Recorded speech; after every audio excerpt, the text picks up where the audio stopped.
Welcome back guys. XRP की price में हमने एक रिकवरी देखी है। एक्सआरपी की प्राइस इस टाइम $1.47 पे चल रही है। यहाँ पे आप देखें रिसेंटली एक्सआरपी ने ये जो ट्रायंगल यहाँ पे एक्सआरपी बना रहा था इसके अंदर ही मूव कर रहा था और यहाँ पे भी रिसेंटली एक्सआरपी ने इसको यहाँ पे ब्रेक किया है और यहाँ पे ब्रेक करने के बाद ये यहाँ पे कंफर्मेशन हो रही है। कंफर्मेशन के बाद एक्सआरपी का यहाँ पे एक बड़ा वॉल्यूम चाहिए जो कि एक्सआरपी की प्राइस को पंप करे। लेकिन इस सारी चीज में अभी एक चीज ये हो रही है कि यहाँ पे वॉल्यूम जो है हमें बड़ा नहीं लगता हुआ नजर आ रहा और इसके अलावा एक्सआरपी का ये जो एक हाई लगा है, ये एक्सआरपी का जो प्रीवियस हाई है जो कि ये वाला है, इसको एक्सआरपी ने ब्रेक नहीं किया। ठीक है, तो ये भी आपने ध्यान में रखना है। यानी अगर यहाँ से एक्सआरपी का बड़ा वॉल्यूम नहीं लगता तो एक्सआरपी की प्राइस में हम यहाँ से दोबारा रिट्रेसमेंट एक देख सकते हैं। और एक्सआरपी की अभी जो प्राइस ऊपर गई है, आप में से कुछ भाई पूछ रहे थे कि भाई कोई ब्रेकिंग न्यूज आ गई है एक्सआरपी के अंदर, कौन सी ऐसी खबर आ गई है जो एक्सआरपी की प्राइस ऊपर जा रही है। तो गाइज एक्सआरपी के एटीएफ के हवाले से तो ऑलरेडी न्यूज जो है वो मैंने आपके साथ शेयर की हुई है। और जैसा विजडम ट्री था, उन्होंने यूरोप के अंदर एक्सआरपी का ईटीपी लॉन्च किया और इसके अलावा जो बिटवाइज है इनका भी जो एक्सआरपी का ईटीपी है उसका इन्होंने नाम चेंज कर दिया है। और गाइज एक्सआरपी की जो वेल्स है ना वो लगातार बॉटम जो है एक्सआरपी का बाय करती जा रही हैं क्योंकि वो बड़ी बड़ी क्वांटिटीज में एक्सआरपी को बाय कर रहे हैं और सिर्फ बाय नहीं कर रहे बल्कि वो एक्सचेंजेस के ऊपर से एक्सआरपी को विदड्रा भी करते जा रहे हैं। और यहाँ पे आप ये चार्ट देख सकते हैं, ये एक्सआरपी रिपल की जो एक्सचेंज के ऊपर सप्लाई है ये उसका चार्ट है।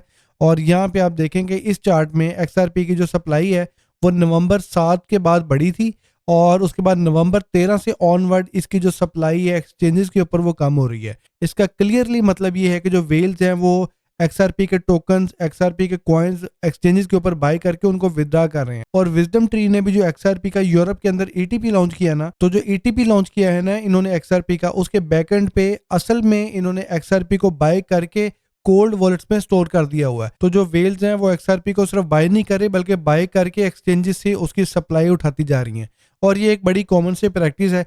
जब एक्सचेंजेस के ऊपर सप्लाई बढ़ती है तो मार्केट में एक बेयर प्रेशर आता है और जब एक्सचेंजेस के ऊपर सप्लाई कम होती है जो कि एक्सआरपी के सिनेरियो में हो रहा है, तो यहाँ से एक्सआरपी का जो एक बुलिश मोमेंटम है वो यहाँ से बन रहा है। और इसके अलावा गैस सेंटीमेंट का जो डाटा हमारे पास आया है उसमें उन्होंने बताया कि वेल्स की जो हैवी किस्म की एक्टिविटी है ना वो जनाब देखी जा रही है और वेल्स ने 700 मिलियन एक्सआरपी बाय कर लिया हुआ है। और ये जो वेल की बाइंग एक्सआरपी के अंदर आ रही है यही एक्सआरपी की प्राइस को जो है ना पंप कर रही है। और इसके अलावा गैस जो एक्सआरपी का ये जो चैनल पैटर्न आपको नजर आ रहा है, यहाँ पे अगर आप ये देखें एक एक्सआरपी के ये अपर लाइन है और ये एक इसके नीचे लाइन चल रही है, तो एक्सआरपी की प्राइस जो है ना इस चैनल पैटर्न के ऊपर ही मूव कर रही है।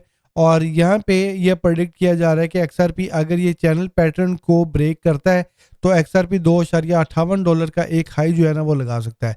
लेकिन एक्सआरपी की स्टिल 1.35 वाली जो सपोर्ट है वो स्टिल ओपन है और इसके अलावा एक्सआरपी की जो 1.28 की जो सपोर्ट है वो स्टिल ऑन है। ठीक है, तो एक्सआरपी का बड़ा वॉल्यूम यहाँ पे लगेगा तो बात बनेगी, अदरवाइज एक्सआरपी जो है ना 1.35 1.28 को दोबारा टेस्ट कर सकता है। और गाइस एक्सआरपी का पिछले 24 घंटे में जो वॉल्यूम है वो $7.72 बिलियन लगा है। यानी एक्सआरपी का जो वॉल्यूम है 20 बिलियन को इसने टच किया, उसके बाद ग्रेजुअली इसका जो वॉल्यूम है वो गिर रहा है और इसकी वजह से इसकी जो प्राइस है उसके अंदर हमने रिट्रेसमेंट भी देखी है। और इस रिट्रेसमेंट में जो बड़ी बाइंग हो रही है ना वो वेल्स कर रही हैं। ठीक है, और जो रिटेल इन्वेस्टर है, जो शॉर्ट टर्म ट्रेडर है, उनकी तरफ से अभी इसके अंदर वॉल्यूम नहीं लग रहा। ठीक है, क्योंकि अभी मूवमेंट नहीं हो रही और अभी यहाँ पे लोग सपोर्ट और रेजिस्टेंस को ड्रा करके उसके अंदर बाइंग की पोजीशन ढूंढ रहे हैं।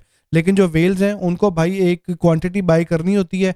और जिस तरह आपको पता है यूरोप के अंदर एक्सआरपी के ईटीपी और अमेरिका के अंदर ईटीएफ की बात हो रही है, तो ये जितनी भी कंपनीज हैं जब इन्होंने ईटीएफ लॉन्च करना है अमेरिका के अंदर एक्सआरपी का, तो इनको असल में एक्सआरपी का जो टोकन है वो चाहिए होंगे। ठीक है, और इनकी जो बाइंग होती है वो 100 ऑफ मिलियंस में होती है। ठीक है, यानी अगर आप इनको सबको कंसोलिडेट भी करेंगे, टोटल भी करेंगे, तो इसकी जो बाइंग है बिलियंस ऑफ डॉलर में जाएगी अगर अमेरिका के अंदर एक्सआरपी का ईटीएफ लॉन्च होता है। ठीक है, तो अमेरिका के अंदर ऑलरेडी 3 4 5 बड़ी कंपनीज ने अपनी फाइल सबमिट की हुई हैं ईटीएफ की। तो अगर उनका ईटीएफ अप्रूव हो जाता है तो आप अंदाजा कर लें कि एक्सआरपी की जो प्राइस है वो कितनी ऊपर जा सकती है, क्योंकि असल में उन्होंने एक्सआरपी को बाय करके कोल्ड स्टोरेज में सेव करना है। और फिर जब एक्सचेंजेस के ऊपर सप्लाई इसकी मजीद कम होगी और डिमांड बढ़ेगी तो इसकी प्राइस जो है एक अच्छा खासा जो है ना मूव बना सकती है और एक्सआरपी का जो ईटीएफ है वो एक्सआरपी की प्राइस को वाकई एक बड़ा जो पंप है वो दे सकते हैं। ठीक है,